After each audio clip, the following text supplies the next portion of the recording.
Happy Friday, Denver, and thanks again for joining us here on the Mile High Life Network. Things might look a little different around these parts. We're going to get into that here in just a sec. You just got done listening to the Fricashin. That's right, the Fricashin is coming across the screen right now. Be sure to check out their show coming up here on April 15th. They are fantastic. Look, guys, this is the Mile High Life Network, the premier podcast network for everything 5280, and the weekend starts right here on Happy Friday. If you're watching, we certainly appreciate that. But let's go ahead and boost some of those audio downloads, guys. It means a lot to this organization and the vision for where we're trying to take this project, right? Spotify, iTunes, whatever you prefer, head on over there, give us a like, give us a review. Be sure to subscribe to this program on audio. We appreciate it. My name is Kevin Batstone. Pleased to be joined by my wonderful colleagues. So great to see you. Arthur Raw. So happy to be here, feeling the new vibes in the studio, got the mics on the booms, and we gonna make some room and have some fun. Happy Friday, Denver. Yeah, well, it wouldn't be Happy Friday without a good old raw rant, little raw rhyme there. And I'll tell you this, sitting here to my left, Mr. John Ekstrom. You know what? Thank the fuck Christ spring is here, because new studio, new season. The weather was actually nice this week from time to time. It's still March, so it's all fucked up. But here we are in the brand new studio, and wow, like I'm on a couch and not like with my knees all crammed next to some fucking console, which is nice. This is the first recording. You know, you guys are tuning in. This is where we're still kind of working out the bugs a little bit, adjusting some things. It might look a little different as we go along, but I'm liking it, man. Bugs, nothing. I'm on the ones and twos here. It's all good. We're all set. Cool. We got Johnny X running the show. I'm actually really happy to have John over there running the show. And bullshit. You wanted to do it. Kev on the MC. No, it's relieving because it was a little bit of a test for me. I was like, all right, I'm gonna give this up on the first go. You're gonna let something go? Yeah, I had to let it go, and that's part of growing up. All right. That's part of growing up in the big city. You have a hard time giving up control, and that's fine. Look, I understand that. You know, but we had to keep the rotation the same. This is how it was going to rotate, This is the regardless rotation. of what studio Yes. we're in. It doesn't much matter. I'll step up wherever. I don't give a shit. Yes, and that's what it takes. So You're rocking with the best of them. still looks pretty similar, right? I mean, there's things that are a little different. We're on a couch now. It's a little more comfortable. I can do touching if I wanted to. Please don't. I will not do that. Don't touch me. I'm not touching. When I'm sitting over there, you're allowed.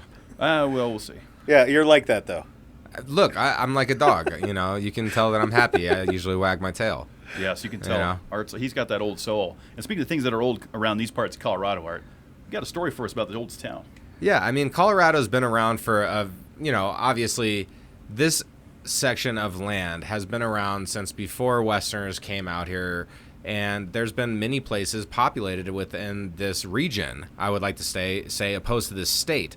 And people have been out here forever and ever. So what is the oldest town in Colorado? Well, there's a couple different answers to this. First of all, the oldest established town is not the oldest place that has been populated.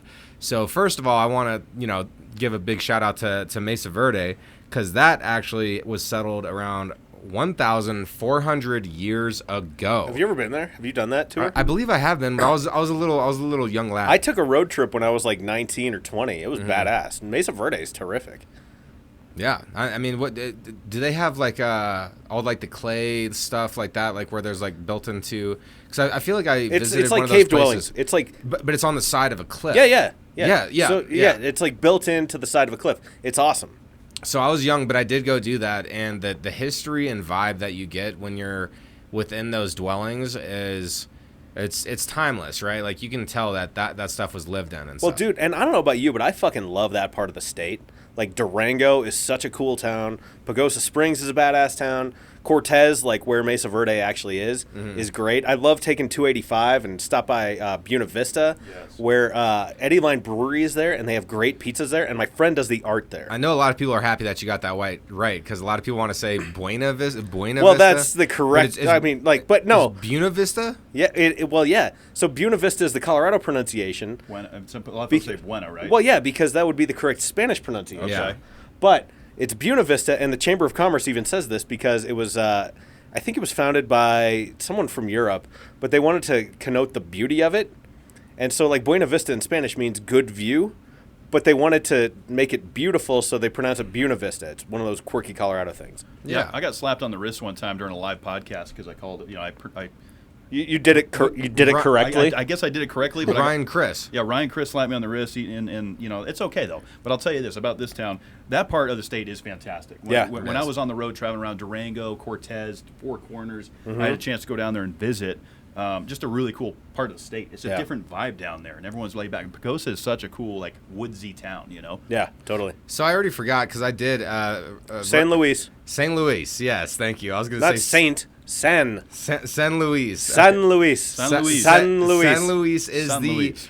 oldest established town in Colorado, and it was established on April 5th, 1851. It was first incorporated town of Colorado.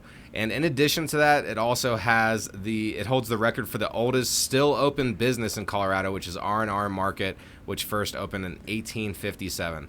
So that's crazy. I mean, Mesa Verde obviously been around a lot longer. People been around that area a lot longer. But kind of a fun fact about Colorado. That's great, man. That's great. Yeah, I mean, look, this state's fantastic. There's a lot of rural parts of this state, and there's another thing that took place here in a rural part of this state. Is it Nathrop? Nathrop, Colorado? Is that how we say it, John? Fuck, I don't know. I'm gonna go with Nathrop. Is the name of this town? Wait, it's not even on the rundown, man. What are you talking? Oh, there it is. It is Nathrop. Yeah. Nathrop. So, here's what happened, guys. There was a gentleman just trying to unwind. He was relaxing in his hot tub, and all of a sudden he felt something grabbing the back of his head. Can you imagine that? You're just sitting there trying to unwind, maybe have a couple cold beers. Well, Kev, this is like an in-ground hot tub, though, right? So you're not like elevated. Oh, so okay, you're like those hot tubs that you're in the ground, so you're like you have to climb down into them. Yeah. Instead of climb into it. But still, I mean, you're just chilling, right? I mean, this is a pretty heavily wooded area, so you're out there, it's desolate.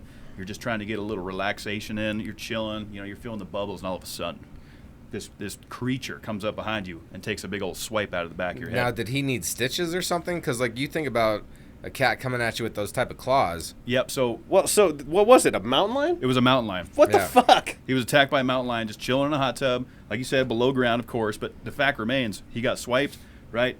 The wife comes out, they start splashing water at it to scare it off, and it runs up the hill looking back at him, because we know how the felines are, right? They're always on the hunt. And, according to what I've seen in this article, the wife was able to patch up some of these injuries. That's crazy, because cougars are definitely on the hunt out there.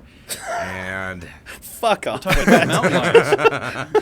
No, I'm talking about felines. No, Yes. you're not. Yes. we all know what Arthur's talking about. But here's the deal, right? So when it comes to these mountain lions, this is the first attack on a human since February of 2022, right? And it's the 24th known attack that has caused an injury in this state since 1990. How bad was the injury? Well, I mean, I didn't see any pictures of the man. Yeah. I just heard that he was able to get patched up indoors. Okay. Maybe had to have further medical attention. But the fact remains, it's a pretty rare occurrence here in Colorado to have a mountain lion come attack you while you're, having an unwind session. Well, dude, so I've got a cat. He is almost 19 years old, and he's big. He's like a fucking puma. Not that big, but he's a big for like a house cat, and he'll come up to you and will just like fucking headbutt you, just be like, oh, that's is that sweet. Max? Jax. Close. Damn it. That's sweet. But I had forgotten the story. I forgot it was a swipe. I thought he gnawed on him, just like like a kitty. Yeah. But like, hey, who's this? Don't gnaw on the kitty. That's a mountain lion. That's a cougar that wants to be adopted. Yeah, well, yeah, that one is. Yeah. But a mountain lion who's swiping at you? Yeah. Yeah, fuck that noise, Jack. No Massive thanks. So Massive my pause. big question is, did this lad who was trying to relax and got a fresh fade unbeknownst to him without asking, did he put up fencing?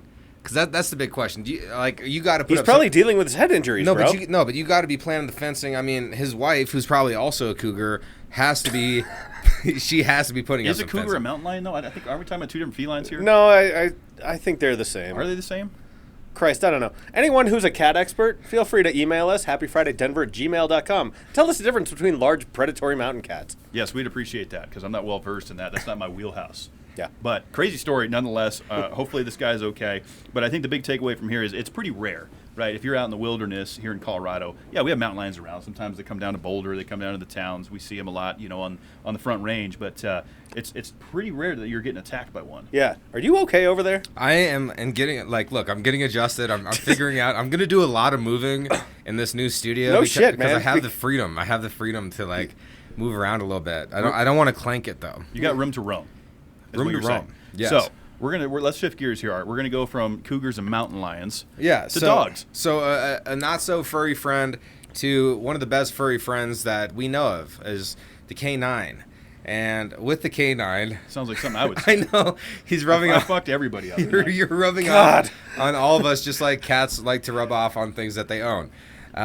So what we're looking at here are the Mile High City's most popular dog breeds. And actually, I'm not going to just give them right off the bat. I mean, this one's quick and easy. We all know that people in Colorado love dogs. And, like, look, all the girls out there walking with your dogs, I think your friendship with your animal is beautiful. And with that, with that being said, what is going on? What the fuck is he talking about? With that being Some said, weird energy in that dog. I wanted to ask Really? you. I wanted to ask you two. What do you think the top owned dog breed is in Colorado? So this is like when you asked John and I, we ended up being Taylor Swift. Yeah, and yeah, we yeah. both got it right. Yeah. So I have a feeling we're going to get it right again. I'm going Labrador. I'm going golden retriever. Okay. All right. So one of you got the top answer, and you were both within the top 5. Okay. Okay.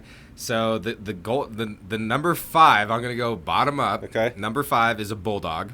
Okay. Okay.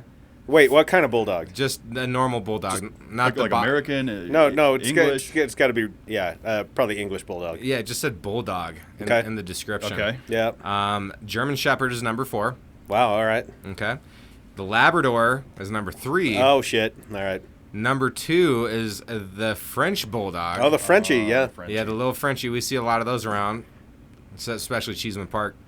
And also, the golden retriever takes number 1. Kev got that. Yeah. Yeah, I mean, actually, I'm a little surprised by that. Like that was just the first breed that popped into my head. But because walking around Denver, I don't feel like I see a lot of golden retrievers, but they're my personal favorite dog breed. I thought it was labs. I'm happy it's not some fucking doodle mix either, because like you see Like way a too many of Labradoodle those. or something. See, God. but I like the doodles because they don't shed, right? So you're not dealing True. with all the extra dog hair. But they're all like inbred and stupid at this point. But they're So like I dummy cute. have vet friends who fucking hate doodles because Really? they're like inbred and are like they're There's just they- health risks with them. Like well, Great and they- Danes die young because they're so big. well kind of, and they also they tend to have like the dumbest owners. Oh. So like that, and so that's more on the owner than the dog. And they're probably overbred because everyone's getting like oh, I'll get a Labradoodle or a Golden Doodle or whatever the fuck, right? So I don't know. one of my favorite things to do with dog owners and stuff is like you get a good look at that dog because I go on a lot of walks. And You get a good look at that dog. yeah, you get a good look at that dog as it's approaching, and you're like, okay, assessing the dog, and then you look up at the owner, and then you make that judgment like, is this owner the same breed of animal that their dog is? Oh, totally. Because a lot of people look like their dogs do. Right, like in I Love You Man, he's like, I call them Bowsers, owners who resemble their dogs. It's true. That is And the good. pug owners, I mean, come on. Y'all are gems. I love y'all. The pug owners? Yeah. Pugs, I don't understand pugs. I really don't. I mean, I think they're cute or whatever, and, I understand some of it, but they're always struggling with breathing. They got bubbles coming out of their nose. Yeah, it just seems like their respiratory system doesn't seem well. I'm concerned about the pugs. No. But, look, we love our furry friends, and we're going to keep moving on the animals. Okay. We're moving to chickens, guys. We're going over to chickens. This is All a right. crazy story. All right? This guy, I think he was out of Illinois, okay, decided to sue old Buffalo Wild Wings, one of my favorite places to eat some really hot wings. The mango habanero, delicious. Wow. Delicious. I mean, the fire, I think blazing is their hottest. Bring on the heat. And you will sweat. Ajita? Major agita. I want my nose to sweat. Okay. It's full send agita if you want to go with the blazing Buffalo Wild Wings Fair challenge. enough. But here's the deal. This guy sued Buffalo Wild Wings over quote-unquote boneless wings. And he said, well, wait a second. He ordered boneless wings, and then he determined that it was the breast meat, right? So it wasn't a wing, so to speak. Which, No shit. yeah, exactly. Like, well, what the hell's a boneless wing? You just pull the bone out, and then we're going to serve it like that, look a mangled mess? Absolutely not. So he sues him. One of my favorite things about this article, John, was the trolling that Buffalo Wild Wings did on Twitter back. Yeah. I mean, it's a silly article. It's just another guy trying to, make a buck off something so ridiculous, suing you because your boneless wings aren't actually wings. Right. Okay, let me ask you guys a question about this because, yeah, you're right. Their response was really good. Yes, our boneless wings are all white meat chicken. Our hamburgers contain no ham. Our buffalo wings are 0% buffalo. Yeah. So, like, fucking A, good. Because, like, how obvious is this? But I want you guys to do something for me right now. rank the 3 types of wings, okay? You got the drums, which drums. Okay. Yep. Then there's flats. Yep. And then there's boneless. Okay. Art? So I will go from bottom to top. Okay. Bottom is the tenders, like, the boneless. The boneless. Yep. The middle is the drum, and the top is the actual wing. No notes. That's my list too.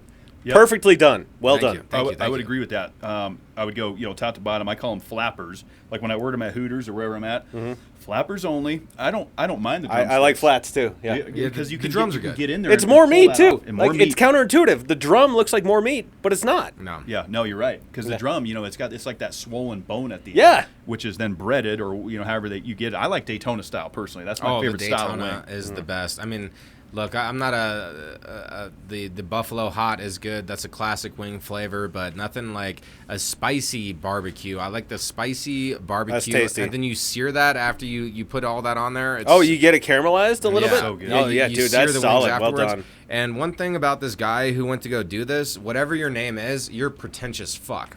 Okay. Well, and that's also, all that's all I have to say about that. When I first read this article, He's an I idiot, was yeah. in a mood that day, and I was like, "This guy's a fucking dumbass," and the fact that he even did this in the first place is stupid. So that's how I feel about that. well, dude, I gotta say this too.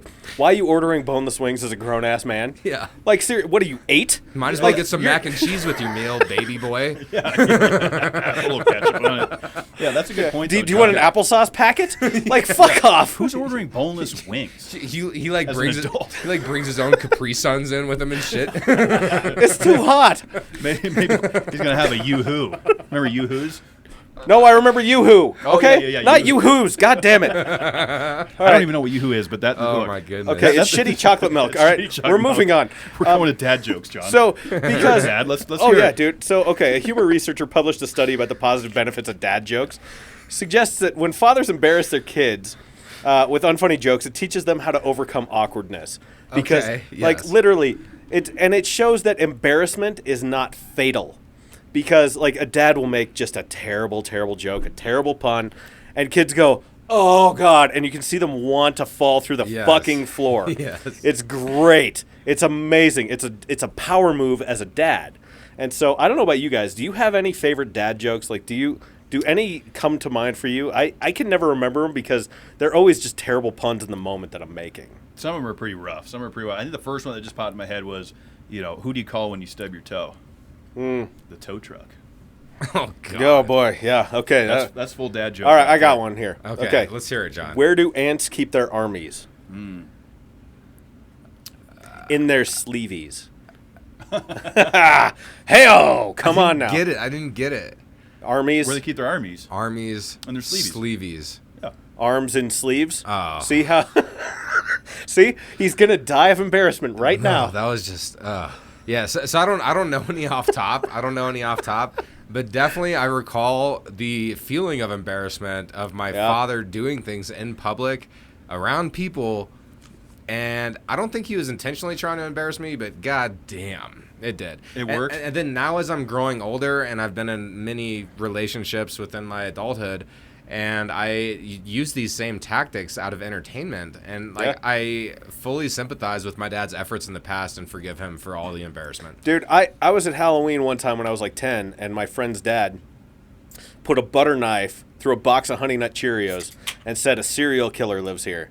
And I'm like, oh, God. Oh, that's Like, a pretty good one. though. fucking kill me. Like, That's pretty good. yeah, it ain't bad. I like dad jokes, because they're fun. They're pretty innocent. They're not like, dirty, because I like dirty jokes, of course. Oh, yeah. But the dad jokes are just fun. They're ridiculous, and I always roll my eyes at them like, Well, there is that genre, dirty dad jokes. I don't know that one. It exists, guys. Does Come on. it? Dirty dad jokes. Come why are on. you being so dirty tonight? Am I being dirty? A little bit. It's the You couch need- vibe You in need here. to tighten up. No. Yeah, well, how about taking your top off next time then? A happy Friday first. No, don't do No, that. no one wants to see that. The viewers don't want to see it. Look, people need to grow up, John. Yeah. Right. All right. So I found this article, and it's on a site called DaysDigital.com, and I don't want to turn this into an old man yells at cloud kind of deal, but it was about kind of the infantilization of our culture, where Okay. people are unwilling to take responsibility for their actions.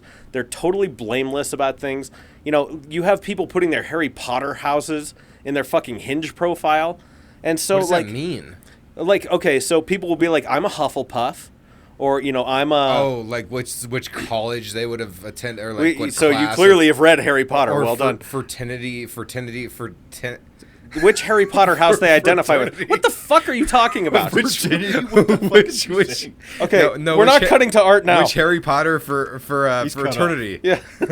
So Fraternity. okay, you know what? It's me and Kev again here. Okay. So we got to do this. Good to see you, John. I'm still here, guys. Don't worry. Shut up. But so, infantilizing yourself can often seem like a plea for diminished responsibility. Some people, I hate when they talk about, I'm so sick of adulting. Like, I'm tired of adulting. You're fucking 35 years old. Like, get over the adulting aspect. So, like, take responsibility for your actions. Art, you're tagged back in, okay? Thank you. You talk about leveling up. Like, you recently, like, you talk about overcoming opioids. You talk about how you had, your first place by yourself without roommates or anything else. And that is a major fucking milestone. That is fucking great, right? That is leveling up. That is adulting. And some people are like, I can't adult today. I'm so tired of adulting. You've seen this energy, right? Out there? It's gross. I fucking hate it. I do too. It's weak. It's weak. It's capital W weak. So. Okay, and we're not talking about the weak as in time. We're talking about weak as in brittle and frail. If you have an issue, I mean, I can easily segue into the next one right now. Yeah, do it. But yeah, so because these topics tie together. Yeah, so I'm just gonna run this. Okay, I got a little raw rant for all the listeners out there, and if you're weak enough to, you're so worried about growing up and handling your responsibilities and just handling your business, it's time to step it up and also count your blessings. Because if you're sitting here complaining about adult tasks, things that you just need to do to survive within a society and make sure that things are handled correctly within your own life and your lifestyle, then that's weak. So what you need to do is start counting your blessings. And actually, it segues better than I thought. Because when you're actually counting your own blessings and you are taking time to notice things that are already within your life that you already have that you can be thankful for, and counting that as a blessing, then it's going to help you see more value in things that you can do differently as well. Yeah. So that's one thing I just want to call out this week is, what can you do to be more thankful for what you have? Because it's a healthy mindset. It's so easy to want what we don't have. Look, I get the same dopamine when I go to the mall and try to purchase, like, a new pair of pants or whatever. Right. Like, you get this dopamine high of, like, but I didn't need that. I already had the stuff. And so I just want to take a moment and have all the listeners out there, you take a moment too, and recognize what you're thankful for that is already within your life. Because we get so complacent, we get used to it, right? Like I'm used to Kevin and I's friendship, but if I really think about it, I'm super, super fucking thankful for it. And same with the business partnership and friendship that I'm building with you, John. Yeah, 100%, dude. So I could really go off on that. It looks like I did put some questions in here. Well, so, Art, let me build on that real quick, okay? Okay, yeah, before we hit the questions. Because, please. like, the work is never done. And so someone who is 41, who's been married for fucking 13 years, and I have 2 kids, there are things that we didn't do until this year that I'm grateful for having done them. They were annoying as shit, and I didn't enjoy actually doing them. We got our will done. Mm-hmm. We have life insurance now. So part of what you're talking about is being a man, being an adult, where, like, I feel so much better now having accomplished these things, even though they were annoying as piss to do. Yeah. Right? So, like, I know that my family is taken care of. If anything, like, anything happens to us. And so, like, we're all up on our insurance. We have everything, like, set. If, God forbid, the worst thing happens, I know that those people are going to be taken care of, and that's my fucking legacy. That is something that matters to me. And some people are afraid or, complacent in doing that. It's like, oh, I don't want to do that. That's annoying or that's hard. Like, that sucks. Okay? Like, just buck up and do it. The rewards are not immediate, but they are huge. So I'm totally with you. Yeah, I mean, that's a great way to put it, John. I mean, look, we're never too old, we're never too young to be an adult, I guess, is kind of the thing to take away from there. Because it's so easy to make excuses and I'll do that later, and I'll procrastinate and all this shit. It's time to buck up. Well, and Kev, the other thing is, it doesn't preclude you from doing all the other irresponsible shit that you do. I still love playing NHL hockey on Xbox and smoking pot in my basement. Yeah. Like, that I can do both. Like, I can both have a life insurance policy and a living will and still smoke pot in my basement and play NHL on Xbox. I don't think that could have been better said. I don't have anything to add to that. That's the promo clip. Please don't make that the promo clip. John's like, I've run a professional business. Well, this is the most professional, unprofessional people you've ever been around. So on this, what are some of the bigger things in your life that you may have been overlooking that you are thankful for? That's the question that I have here. I would like all the listeners to think about that for a moment. What are some of the bigger things in your life that you may have been overlooking that you can be thankful for? I'm sure there's a lot out there. Yeah, I mean, there is. I think it's easy to take for granted, the friends and family that I have. And sometimes that's why I always try to remind myself, that's why I carry the tattoo Beyond Blood. I think it's important because if you don't have a team around you, don't have, that trust, that support, somebody you can call up that has your back no matter what. Yeah. I think it's easy to take those things for granted when you have it because a lot of folks don't. They don't have anybody they can rely on. So I think that's where my mind goes. I'll tell you, ever since I left corporate, I have intense gratitude for my entire life. The fact that I have established my own business, it'll be 8 years next month. That's awesome. And I have a beautiful wife and a very fulfilling marriage, 2 wonderful children. Every day I wake up and I go, man, fuck yeah. Like, I get to live this life. So, Art, to your question, I'm sure there are things out there, but I work really hard to be intentional about my gratitude. I love that. So I love that. Yeah, just everybody out there listening, just take a moment, and you deserve and should respect yourself enough to take a moment to appreciate beautiful things in your life. And speaking of beautiful things, yes. All right, let's close the show talking about boobs. Yeah. So you knew exactly where I was going. I knew exactly what you were talking about, bro. I love how you guys are now MCing. Yeah. That's great. So, Makes my job easier. Yeah, sorry about that, Kev. No, So- please. All right, so next time you go swimming, try Berlin, because the city of Berlin in Germany recently allowed topless bathing for everyone, not just men, not just women, but non-binary. Whoever you are, don't feel compelled to wear a top. There was a lawsuit. There was a woman who said she was discriminated against, kicked out of a pool, and now it's topless bathing for everyone in Berlin. I'm all in favor of that. Body positivity rules. Bathing or swimming pools? Well, so bathing is a synonym for swimming. Oh. So, Yeah. Yeah. All right. Who bathes in a swimming pool? Well, it's called a bathing suit for a Yeah. reason. a bathing suit? yeah, You've never heard that? You've never heard bathing suits? No, but why is it not called it's called a swimsuit? It's also called a swimsuit. It's a swimsuit. Yeah, You can do bathing. But it's also called Who sunbathing, actually Art. bathes in a swimsuit. Sunbathing, Okay. Yeah, see? right? Okay. So, okay. all right. Forgiven. You're gonna take the L on this one, okay? No, forgiven. Go. Thank you. So go to Berlin, and you know what? Take the tops off, free the nip, do it up. Yeah, here's what I'll say about that is I like breasts. Make that the fucking promo clip. I'm a big fan. Jesus Christ. I'm a big fan, but look, because here's the deal. It's not setting the standard to say every woman. This is like you get to choose if you want to do this, right? Yes. You Yeah, can they're still not cover forcing up. you. Yeah, it's not like you have to not wear a top. No here. tops You allowed. can choose if you want a top or not, and if you choose not to have one on, I fully respect that, and I'd like to take a look. Well, look, I'm going to admire the men's pectorals as well because bodies are beautiful, male, female, non-binary, whatever it is. The bodies are beautiful, and I just want people to really feel confident within their own skin. And if you are comfortable and you feel more confident walking out there without a top when you normally wear one, then God damn it, own it, girl. You know what? In the words of Nick Offerman, I saw him do stand-up. He goes, "Look, if you have one of these, you're beautiful. God love you." You got to full send it. Not for nothing, nation. You got to own your body. You got to own it. Yeah. All right. What's cool shit to do? Oh man, there's some cool stuff going on this weekend. So this sounds like a lot of fun, guys. If you're in the Golden, Colorado area, we got the Golden Hayride Wine and Foodie Tour. Starts at $75 up there at the Golden Hayride. Just sounds like kind of a fun. It almost sounds like a fall activity a little bit. But just look, anytime you can pair food and wine, as we learned from Tony Zizas, that's fantastic. Tony Zizas, man, that guy. What a legend, huh? That guy's phenomenal. He's Yeah. epic. Yeah, love that dude. Great energy, great energy. So Blake Street Tavern is closing. Yeah. And so the DTC location also closed.